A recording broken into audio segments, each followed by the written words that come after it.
We are now all hours away from WrestleMania, where then and only then will we all find out what was so damn important that the old man in Stamford, Connecticut just had to put WrestleMania on this weekend. Through these trying times, through this adversity, McMahon doubled down and said it's too big for one night. And he actually made WrestleMania 2 nights. Through these trying times, through this adversity, where if you are going to go on as planned, as scheduled, and you're going to put on WrestleMania, maybe now, more than ever, is the time to focus on 7 or 8 matches tops and making sure that you have a kick-ass, entertaining, and amplified WrestleMania for 3 to 4 hours. But instead, the old man said, let's make it 2 nights and let's make it 16 matches. Well, that's very ambitious. If it was any other individual, any other company and entity, I'd probably give them props. Because through adversity, you find out just how good you are. But we've seen over the last 10 years plus, the WWE just isn't that good anymore. They started to rest on their laurels. They stopped caring. They started to get the quick money grabs from other countries, billion-dollar television deals. They stopped giving a shit about what the fans wanted. In McMahon's eyes, he's probably going to sell the company within the next calendar year. That's probably been his mindset the past 2 to 3 years. And when that sweet deal arises, he'll probably jump on it.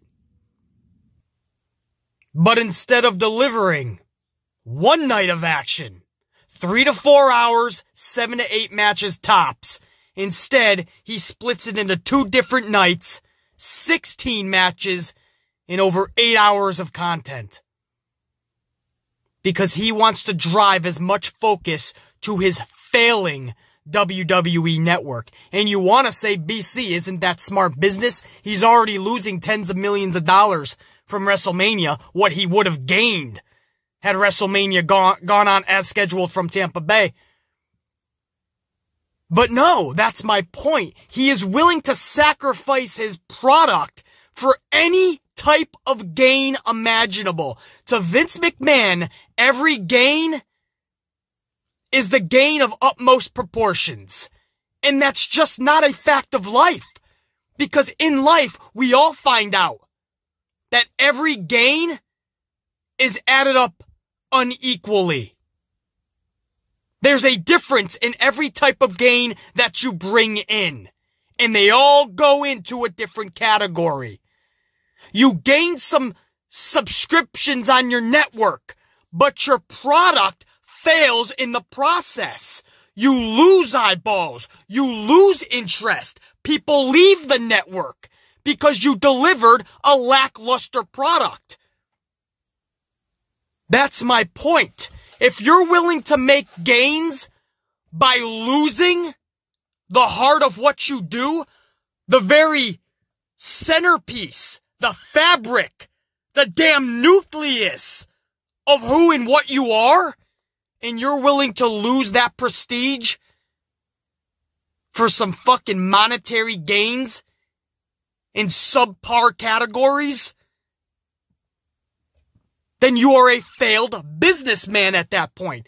Vincent Kennedy McMahon, up until this point, was a very smart businessman. He was even labeled as a genius by so many other successful businessmen. But in 2020, you can't call Vincent Kennedy McMahon a genius. You can't look at the old man in Stamford and say he's a smart businessman anymore because he's failing in so many metrics.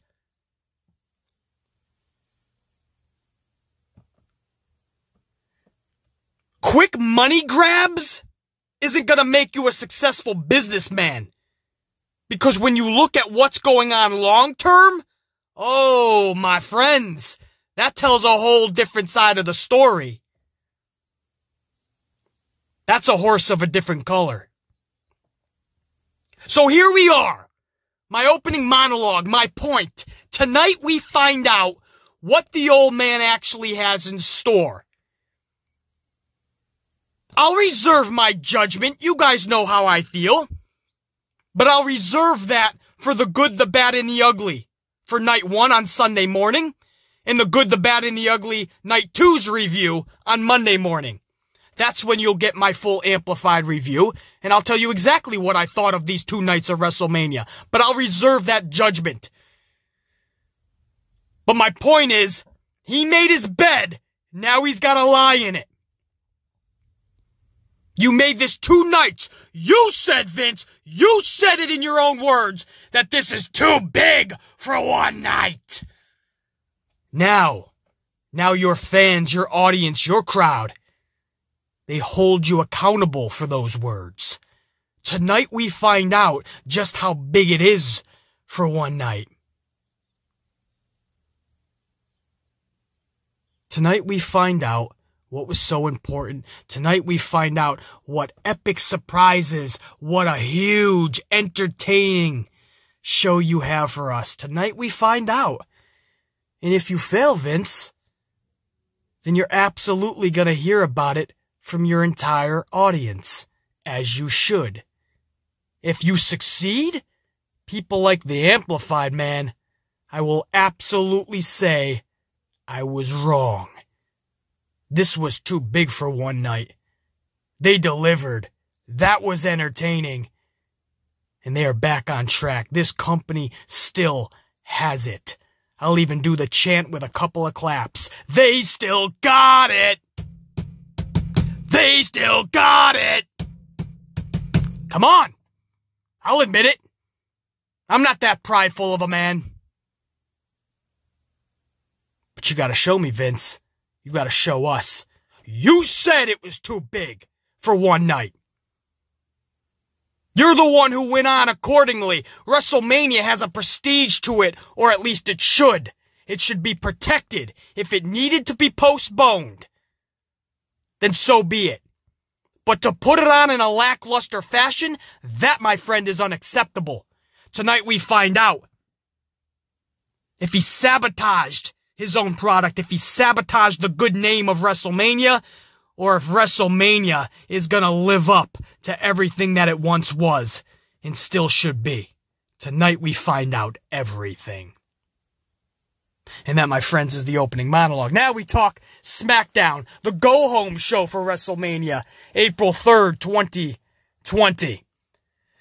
And I'll be damned, don't you try, don't you even act like you didn't flinch when Bray Wyatt showed up behind John Cena last night, because the Ant-Man, there was a little flinch, I believe. This mofo showed up out of nowhere.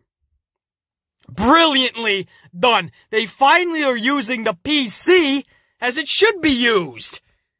Every aspect of it. Get creative, man. You're in your home. You're in your backyard. You could do so much with that PC that you can't do in front of a live crowd. And we saw that with all of Bray Wyatt's puppets last night with Ramblin' Rabbit and Huskus the Pig. You got Abigail out there. All of them were out there behind the barricade. You can't do that with a live audience. They started to think finally. They started to say, what can we do to our advantage that we can't do in front of a live crowd? And they used that to their advantage. Utilize every one of your strengths. Hide your weaknesses. That's what true badass professionals do in adversity. They hide their weaknesses. They play to their strengths.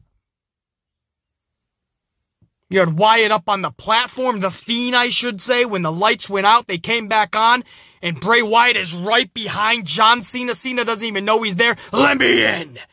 Cena flinches big time. I was captivated. I flinched for 2 reasons. A, Bray Wyatt's my fucking boy anyway. You guys know how high I am on Bray Wyatt. But number 2, I'll be fully honest with you. I was totally down with John Cena's promo. Because John Cena delivers an epic fucking promo 9 out of 10 times. Right? There's 4 types of John Cena promos. You guys ever notice that? There's 4 types of John Cena promos. Number 1 is the corporate promo that he cuts all the time, and that I can't stand. The corporate Cena promo sucks. That's when he goes out there every Monday night, when he was full-time anyway, and he just starts it off with, "Can you feel it? It's electric. This is Monday Night Raw. And the WWE fans are here, and they showed," and I'm like, oh, stop, man, get to the point. And he talks for 5 minutes about how Raw is electric, and this, that, and the other thing. That's corporate Cena, when he's spewing the corporate bullshit. That sucks. I can't stand that. And that's why I say 9 out of 10 Cena promos are good. Because corporate Cena promos, no, they suck. The second type of Cena promo is the comedic John Cena. Funny John Cena. That's when he's roasting people, right? And his whole promo in a feud is used in a funny aspect. A comedic manner. Those are good, actually. I don't care for them as much, but they are good. The third type of John Cena promo is thugonomics John Cena. This is where Cena tries desperately to be a black rapper. The walk's different, the way he talks is different, and he's busting out in these lyrics as he insults his fellow competitor that he is in a feud with. Those are actually great promos. They are. I'll be the first one to admit it. It's a little bit more resting on the comedic John Cena promo, but it's another level. And then the fourth type of John Cena promo is Serious John. Serious John is the best promo. Because when he is full, impactful, and intense to the highest degree, John Cena delivers words that have you on the edge of your seat. Because there's a believability in those words. That's the best John Cena promo. And those are the best feuds that I've ever found myself caring about John Cena in. When he was very serious. When you felt like there was something personal behind it. And he really does have something to prove. Comedic John's funny and gets a laugh. Thugonomics John absolutely has you rolling. Serious John, the best promo. Last night, that's exactly what it turned into. So I was hanging on those words, and then all of a sudden Bray Wyatt appears out of fucking nowhere, so I'm captivated by Cena's words. My boy shows up, out of nowhere, behind Cena, "Let me in!" And I'm fucking flinching, I believe. If I had a coffee, maybe would have spilled the top of it. Who knows, man? But I'll fully admit, they gotta flinch from the Amplified, man. And if you're being honest with yourself, you know most of you did too. Don't try to get cute, don't lie to the Amplified, man. That was awesome, man. And I love how they utilized the performance setting. Even the thing with the, who people think is Mustafa Ali now, the Truth Will Be Heard segment between Mandy Rose, Dolph Ziggler, and Otis. That segment, right? They got a little creative, man. Take it out of the ring. If pro wrestling doesn't work without a crowd, because that's what we've seen the last several weeks, even AEW ratings are down. As I said in yesterday's podcast, I went over all the numbers for this week, and everything is down across the board. So that tells me that pro wrestling just doesn't work without a live crowd. We were hoping it was gonna. Some promos deliver without a crowd if they are intense and very personal. But you can only do that so many times. But numbers are down across the board. So if that is the case, then take it out of the ring, man. Again, you're at the PC. Be creative. So they went to one of their control rooms, and they had a dude in a hoodie start spreading some gossip, spreading some rumors, start spreading the no. A little rat in the company, right? And he's got information for Otis on how he was basically set up by Dolph Ziggler and Sonya Deville. That's awesome. Take it to the control room. Add to a story. I'm ecstatic they're giving us a story, first of all. So there was a couple of really good things last night. You had Shinsuke Nakamura and Daniel Bryan as their main event match. We'll take that any day of the fucking week, twice on Sunday if we can get it. So Smackdown didn't suck last night. During these trying times. You see what I mean, guys? That's all it takes. Creativity. Use some thought. Care about what you're doing. For everybody the last 2 weeks that's told me, BC, what do you expect them to do, man? They're learning this on the fly. These are trying times and they can't do too much. Their hands are tied. Then what's your excuse for last night? They put on a fucking show. They put on a fucking Smackdown that you would see on a normal fucking Friday night. Now, whether that's good or bad to you, that's in the eye of the beholder. But that was much more normal than what we've been getting. It wasn't filled with replays and promos. Yes, there was a replay for 1/4 of the fucking show, which had nothing to do with this year's WrestleMania. We'll get to that in this review. But that goes to show you that they can produce this shit. They just don't care.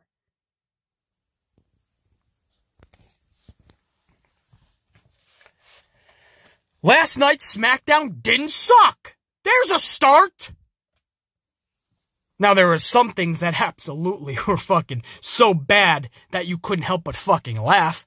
Like Roman Reigns' replacement announcement. They just replaced Braun Strowman is replacing Roman Reigns at WrestleMania out of a whim.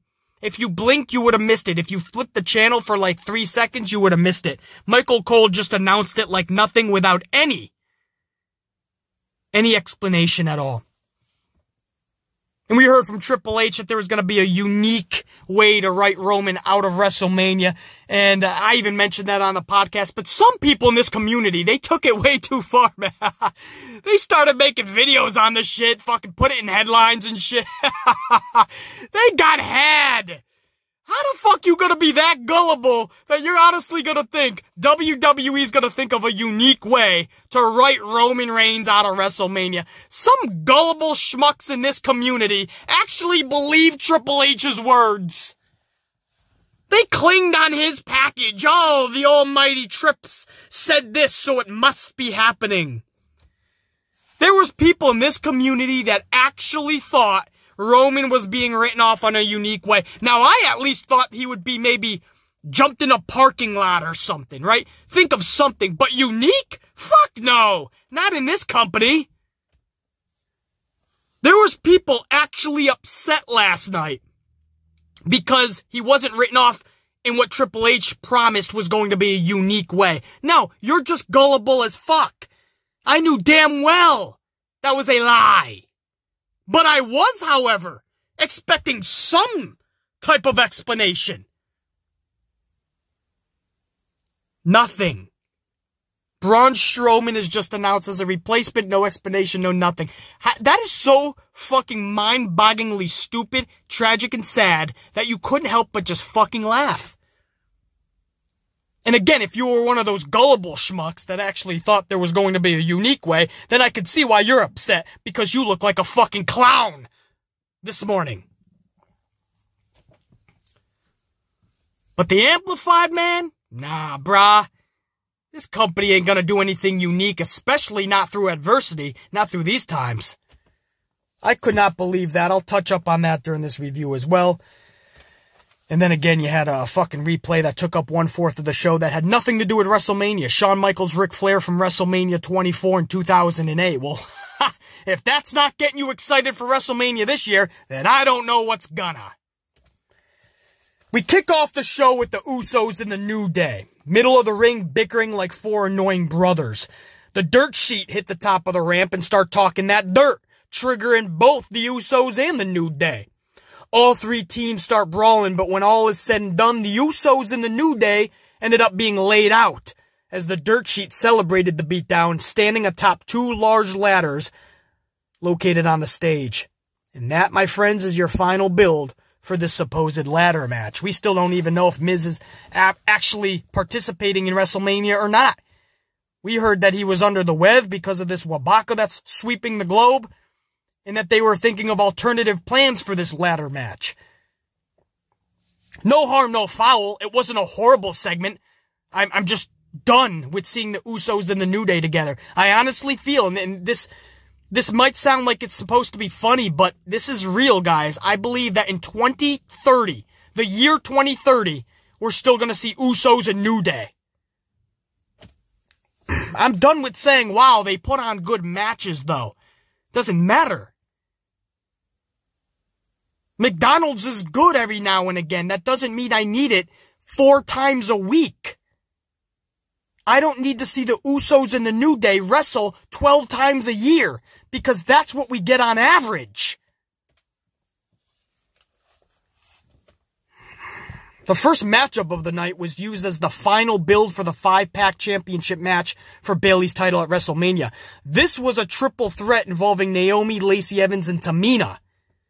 This match was less than 5 minutes, and that's actually a blessing, because in case you didn't hear me earlier, this match included Lacey Evans and Tamina. The faster it's over, the better. They tried yet again this week to make Tamina look like an actual threat by pinning Naomi and then taking out both Sasha Banks and Bayley post-match, both who were on commentary at the time. So Tamina takes out Naomi, Sasha, Bayley, all within a matter of seconds, because they really want you to believe that she is a threat.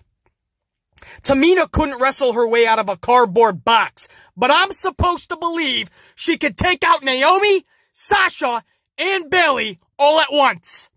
Okay. Hi, my name is Sheep Amplify, and I like anything Vince gives me. Please, sir, can I pretty please have some more? What'd you say, Amplified Man? You want another dish of nonsensical bullshit? Coming right up. Thanks, Vince. Thanks so much, man. I was running low on nonsensical bullshit. Oh, man. I can't believe this is where we're at. Tamina just shows up out of nowhere 2 weeks ago after spending her entire 10-year career in obscurity, irrelevancy, and on the injury reserve list. Try. Come on. Come on. Try to tell me she got better. Always a dipshit going, BC, I like Tamina, man. Give her a chance. She hasn't really gotten a chance in 10 years. She earned this opportunity. Dumb schmuck, she has not earned shit. She sucked when she started. She sucks worse now. She's been injured 17 times because she does suck. She's probably injured 4 people because she does suck. Just because you believe your bullshit, don't come to a smart channel like this one and try to inform, try to tell the Amplified Man what you think to be true. I have my facts. You shut the fuck up, sit down, get your little bread pudding, get your Capri Sun juice pack, and you listen to the Amplified Man. Tamina Snuka in a championship match at WrestleMania in the year 2020. Laughable, if it wasn't so damn tragic. We ended hour number 1 going back to 2008 for a replay of WrestleMania 24. Or at least from a match from WrestleMania 24. Shawn Michaels and Ric Flair. What the fuck? What the fuck does this have to do with WrestleMania 36 in 2020? Ric Flair isn't even a part of WrestleMania this year. Shawn Michaels isn't a part of WrestleMania this year. So they thought a brilliant way to get you excited about WrestleMania is to give you Shawn and Rick. But BC, it was a great match, man. Well, there's a fucking 102 great matches from WrestleMania the past 35 years. Doesn't mean I need to see any of them. I need to see one that actually has relevance to what we are about to witness tonight and tomorrow night for WrestleMania 36 in the year 2020. If you cannot produce that type of content, then don't produce the content. And oh, you guys are gonna laugh your ass off or slam your dome piece into the nearest concrete wall, whichever you prefer, at how this farce of a company started hour number 2. They literally, out of nowhere, nonchalantly announced Braun Strowman against Goldberg for Mania. No explanation, no info, no fucks given. They didn't even care. Didn't even care.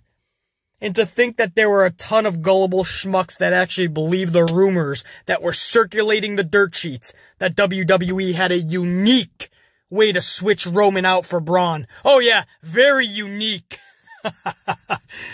That report stemmed from Triple H's own words. Shame on any of you that actually believed a word out of that company. We were, again, at least hoping for something to happen in the parking lot or something to Roman, but a unique way. And there were people that actually clinged onto that. There were people that actually put that in their headlines and created content around Triple H's words. Never do that! Are you kidding me? Unless it's H's opinion, like what he said about Roman Reigns this past week in an interview. Hey, you don't want to be here? You ain't gotta be here. And when H says something like, yeah, you know, everyone's in good spirits, we've all been just chit-chatting and talking about, throwing around ideas about what they want to do for their WrestleMania matches, when he says shit like that, that could be confirmed or denied by other people. But when he tries to tell you that something creative is gonna happen, you can't believe a word out of that company. Shame on anybody.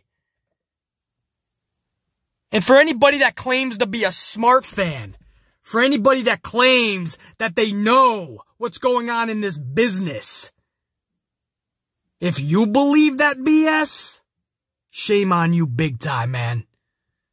There was no way you could take what Triple H is saying as truth, no matter how much you respect him. He's a WWE employee. He is a suit and tie for that company. You gotta be smarter than that, guys. You have to be smarter than that. And just like that, they announced Braun Strowman. Oh, man. Absolutely hilarious. Yet so damn tragic. Can't even get you excited to see it at all, you know? I mean, nobody was really anyway, but when you just announce something that big for a casual fan, guys, we're smart fans. We understand what's going on. But can you guys just put yourselves into the shoes of a casual fan? I mean, I'm just thinking back to, like, if Hulk Hogan was taking on Macho Man Randy Savage at WrestleMania 5. You guys remember that? Anybody who's old enough? And you guys remember the build, how epic it was. And could you imagine 24 hours before WrestleMania if they just said, and Hulk Hogan is being replaced by Tito Santana? No explanation. They're just like it's nothing. Snap of a finger, blink of an eye, the announcement's made, and you're getting Tito Santana versus Macho Man. WrestleMania 5 main event. It's the same thing. I mean, trust me, I'm not comparing Roman to Hulk Hogan. Not even close. Roman doesn't have a fucking shred of charisma that Hulk Hogan has. Or personality. We like Joe. I always have to say that because there's always a diehard Roman Reigns fan. That's mean, BC. Stop being mean, man. No, I'm a fucking wrestling reviewer and analyst. I dissect pro wrestling, every bit of it, from character to storyline to feud to the business itself, companies, entities. I'm not gonna let somebody off the hook because they're a good dude behind the character. Roman doesn't have charisma, he doesn't have personality, and that's why he cannot get over with the crowd. At least fucking half of the fan base can't jive with this guy. And he's supposed to follow John Cena. You look at John Cena's promos, you look at fucking Roman's, and then you wonder why Roman isn't connecting. The guy can't cut promos, man. I don't care if I'm sounding or being mean. I'm telling the truth. He cut something on his social media the other day about, like, acknowledging that he's no longer a part of WrestleMania, and he was taking a walk, and it was like a 1.5-minute clip. And there was actually fans going, this is the Roman we need, man. This is the Roman that can cut promos. Just do that. And I'm like, what are you talking about? No, it's not. We don't want that. That's a fucking guy walking down the street talking like he's talking to a fucking a buddy over a beer. I don't want that as my top pro wrestler. I want that stone cold mystique, man. The Macho Man's charisma. Hulk's personality or The Rock's personality. I don't want a dude that's just like, hey, man, hang 10, man. We're about to pop some pills and drink some beer, man. You down? So, yeah, you guys know I'm, like, not a part of WrestleMania. And, you know, just, like, don't hate, you know what I mean? Like, you guys don't know the real story that's going on. And like, you know, just be nice to one another and don't forget to wash your hands. And that's what the dude was saying for 90 seconds. And you have some fucking weird, just delusional fans out there, and I use that loosely, fans in quotes, that are like, wow, he cut his best promo ever, and he's just walking down the street. People these days will accept anything. Our standards are so damn low that when they just see something different, they think it's awesome. Wow, Roman's in a hoodie with headphones on. This is a great promo. It was 90 seconds of him babbling about who knows what. About not caring what haters think, but yet half of the fucking 90 seconds is about haters.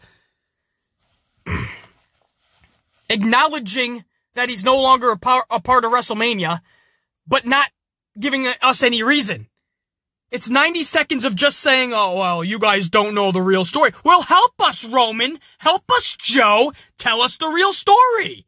Or at least half. You have a shitload of diehard fans. At least tell them a little bit of why. BC, what do you mean, man? It's because of his health, man. Well, yes, but the point is there's 100 different other stories and rumors out there. There's people that think he left because he was trying to be a locker room hero. Well, if that's the case, nobody left. Nobody left with Roman. You're claiming this dude got up and took a stand for the locker room because a lot of the locker room didn't want to be a part of WrestleMania. They didn't feel right about it. I could tell you right now, that is a bunch of horse shit. That rumor is about as nonsensical and as delusional as the fans that are spewing the rumor. It's full of bullshit just like them. If the leader left the locker room for the locker room, but yet the locker room didn't leave with the leader, then that leader looks like a schmuck. That is the worst leader I've ever seen if he left and nobody followed him. But yes, you got people out there going, man, if Roman did this for the locker room, I respect him so much more than I did. And I'm like, are people really stopping to think about what they're saying? You honestly think he left to make a stand for the locker room? Nobody gave a damn. Nobody took a stand with him. Nobody left with him. Nobody said a peep about it. Yeah, that's a real locker room leader there. No explanation here from WWE. Michael Cole just says Braun Strowman has replaced him. You can't make this shit up, man.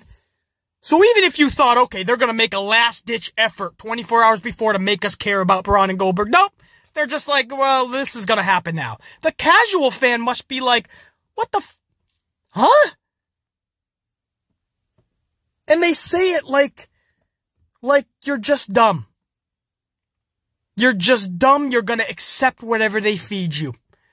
That's what I mean about they just stopped caring on so many levels. They didn't even stop to think, hey, how can we make this special? How can we right this wrong? How can we make this ship stop sinking so fast? They already had a Roman Reigns Goldberg face-to-face taped. They could have played that because last week when they already knew Roman was out, they kept on hyping it because they knew they had the Goldberg Roman face-to-face segment already taped for this week. Instead, they took it off and they just named Braun Strowman as a replacement. I would have kept that segment as you were going to do because you already committed to it last week. And then I would have set up something unique afterwards. I would have added to the story. Something happened to Roman. And Braun saved the day somehow. And Braun was inserted because of his actions. No care. Nothing. I tell you, man. Dolph Ziggler versus Tucker is next, over 10 minutes in length, ending with Dolph being DQ'd. Otis comes for the save, a weird graphic appears, and then a guy in a hoodie in a control room appears. You know, at first you're thinking, like, you know it's not true, obviously. You know it's not the case, but at first you're thinking this is a CM Punk type individual. I mean, he's really scrawny, he's got a hoodie on, but you saw no tattoos on his hands or anything, obviously. and they wouldn't bring him back in that capacity. But it was a scrawny dude in a hoodie, and I always think, scrawny dude, hoodie, that's gotta be CM Punk. But, this dude starts talking about how, do I have your attention now, or something like that. The truth will be heard, and he's talking, or he sends us to video footage, like surveillance footage of Mandy Rose and Sonya Deville talking. And they're talking about Otis, we presume. And all of a sudden, Sonya Deville is in contact with Dolph, and they're pretty much setting up Otis and Mandy. They're going to sabotage Otis and Mandy. And all of this has come to the forefront, and this is the first time Mandy Rose or Otis are seeing this. And this is playing on the Tron from this dude in a hoodie. You can't see his face, but he's in a control room. And Mandy Rose is pissed, obviously. She storms off. Otis is pissed. He tries to get to Dolph. Dolph storms off. Backstage, Sonya Deville is trying to catch up with Mandy. Mandy doesn't want to hear anything from Sonya. So, I mean, it's a story, right? No matter how you feel about it, if you think it's hokey pokey or you think it was actually done brilliantly, it's a story, man. And we were already invested into Otis and Mandy anyway. It's one of the only stories that was told in the past several months. But adding a new layer like this, cool, man. I'll absolutely take that, especially during these times in these shows where you need to get out of the ring, where you need to give your fans an actual story that we can get into. Dumb or not, excellent or not, a story that we can get into. And we were all down with Otis and Mandy anyway, so let's add another layer to it. So now when they hit it off tonight at WrestleMania, or tomorrow night, whichever match placement they're on, with Otis versus Dolph, there's an extra layer now that's in the back of our dome piece. We take inventory of that subconsciously. So I like the fact, man, absolutely, that they added a layer to a story. First, I'm ecstatic that there is a story. Secondly, that they added another layer. We believe this to be Mustafa Ali. That's some word going around. I'm okay with it. Ali wasn't going anywhere anyway. So why not? But even if WWE has somebody in mind to play this character, it could change last minute. We know that's what WWE does all the time. There's somebody that's supposed to be a character, and then last minute Vince puts somebody else into that place.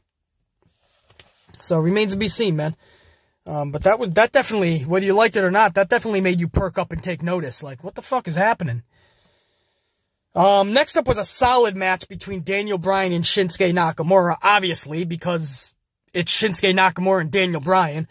This one was 15 minutes in length and counting before Cesaro ruined it, interfering and causing a DQ. Post-match, there was a beatdown on D-Bry from Sami, Shinsuke, and Cesaro. Obviously, tonight or tomorrow, you're going to have Sami Zayn defending his IC championship against Daniel Bryan. So this was another notch to try to build us towards such. But for a main event, I'm always going to be down for Daniel Bryan versus Shinsuke. And that delivered again. I just wish it wasn't ruined by a Cesaro DQ, but whatever. No harm, no foul, man. That's the least of my concerns on this show. And then we ended again, as I aforementioned at the top of this show, with John Cena. Another great promo on Bray Wyatt. Lights go out when they're on back again.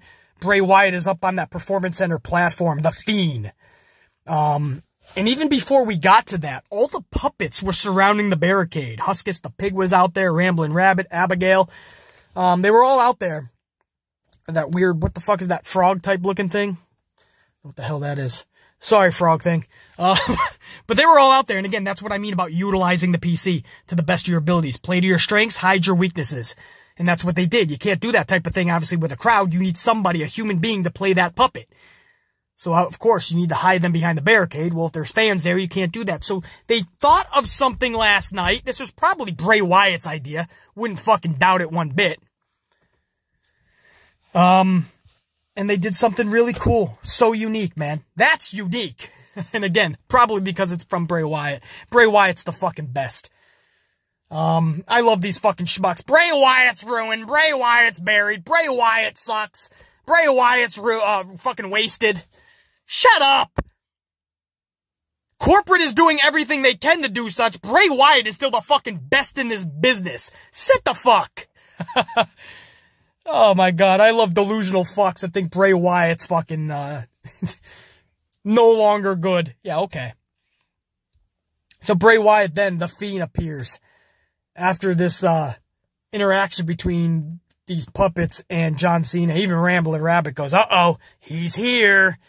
And sure enough, the Fiend's up on the platform. And then the lights go back out. When they go back on, Bray Wyatt, Mr. Rogers Bray, he's behind Cena.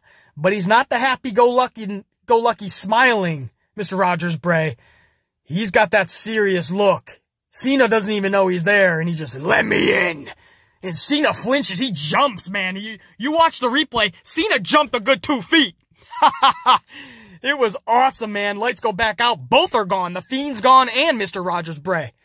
And it's just John Cena left in the ring, man. And he was scared shitless. He was like, fuck, the puppets are gone. Fiend's gone. Bray's gone. You know, these are I've dealt with mind games for 20 years, man, is what Cena's thinking. But Cena ain't never seen him like that. Cena's seen the Mankinds and McFoleys and the Undertakers and the Kanes. He's seen some weird dudes. But Bray Wyatt, man, this ain't the same Bray from 6 years ago. I mean, that's the type of look in Cena's eyes. That's the reaction that he had. I've said it a million times, and I'll say it again. Bray Wyatt has to beat John Cena tonight or tomorrow. Whenever they put this match on, Bray Wyatt has to win. There's no ifs, ands, or buts here. What happened to him at Hell in a Cell? Unacceptable. What happened to him in Saudi Arabia at Super Showdown? That was absolutely tragic to the highest degree. But I also said beating John Cena does not. It's not a consolation prize. Beating John Cena tonight or tomorrow is not going to make up for what happened to Bray Wyatt in Saudi Arabia at Super Showdown and losing that championship to a 53-year-old Bill Goldberg. Beating John Cena 10 times this year is not going to make up for that. This is only going to be the beginning to try to rectify that corporate mistake that was made. Because it wasn't Bray's. This is all the old man in Stamford. And to try to rectify this, he has to beat John Cena tonight. But it won't fully rectify it. Nothing in the near future is going to make up for that loss to Bill Goldberg, the way that it was done. But he has to win. He has to begin the process. So that's a given. John Cena defeats Bray Wyatt tonight. I can officially say that's the end of Bray Wyatt. I mean, yeah, I at that point would have to... There's no coming back from that. I mean, you're not just on a losing streak. This was the hottest character in professional wrestling. So, I don't know. This is really big for Bray, but it's not a consolation prize by any means. But it's definitely not the same Bray, or at least not in Cena's eyes, than 6 years ago. And Cena now knows, after last night, he's got an issue. And Bray Wyatt, he wants that redemption, man. And that revenge. So that was Smackdown. That's how we went off the air. Time for talk is done. WrestleMania tonight, just hours away. And tomorrow. I told you guys already, man, we're going to do 2 separate reviews. The Good, the Bad, and the Ugly will be tomorrow morning for night 1. And then Monday morning, The Good, the Bad, and the Ugly for night 2. So a lot of huge, awesome, epic, entertaining, thought-provoking, amplified review content coming up for you guys over the next 2 days. The first one, guys, might be in audio format like this for tomorrow morning. What I'm going to try to do, though, Monday morning, I'm going to try to be in front of the camera for you guys. So I know it's been a while since we've seen one another. So hopefully Monday morning we'll do so I'll split it up. One will be straight audio format. The other one will be in front of the camera. I know a lot of you guys like to see my mannerisms and me talking about this stuff and getting amplified. You guys like to actually see me, so I'll try to make one of these reviews for The Good, the Bad, the Ugly. I'll try to get in front of the camera for you guys. I know you guys enjoy that as well. But that's it, man. Hang in there. I know the times we're going through, man. But we continue to do this together and whoop that ass. And hopefully, 3 times, man, I said it. So hopefully it comes true. We get a good WrestleMania over the next 2 nights. And we'll find out. We'll get a good grasp of how WrestleMania is after tonight. And in tomorrow morning's Good, the Bad, and the Ugly review, you're going to hear an earful from the Amplified Man, I assure you. One way or the other, we're getting amplified. I hope it's in a more positive way, in a positive light. Until WrestleMania, whoop that ass, guys, whatever it is. If you're going for your walk or you're just bunkered down, hunkered down, playing board games, playing video games, putting up with your significant other, hopefully that's a good thing. Hopefully you guys ain't arguing. It's funny. They're actually expecting, when this whole thing is done, we all can't wait for that day, this whole thing going around the world, they're expecting a record number of divorces. At first, they were expecting a record number of babies, because nothing else to do, right? You might as well knock some boots. But now they're changing their minds, and now experts are saying there's going to be a record number of divorces, because people are just stuck inside with one another. Too funny. Anyway, all right. I'm shutting up, guys. I got some stuff to do in the world. While keeping my distance. Don't worry. Other people better do the same. They better be fucking worrying if they don't. But I'll talk to you guys in the morning, man. This is it's huge. Whether we are excited about it or not, this is going to be... This is where you use the word unique, Triple H. This is going to be unique. WrestleMania tonight. I'll talk to you guys tomorrow all about it. Check you later.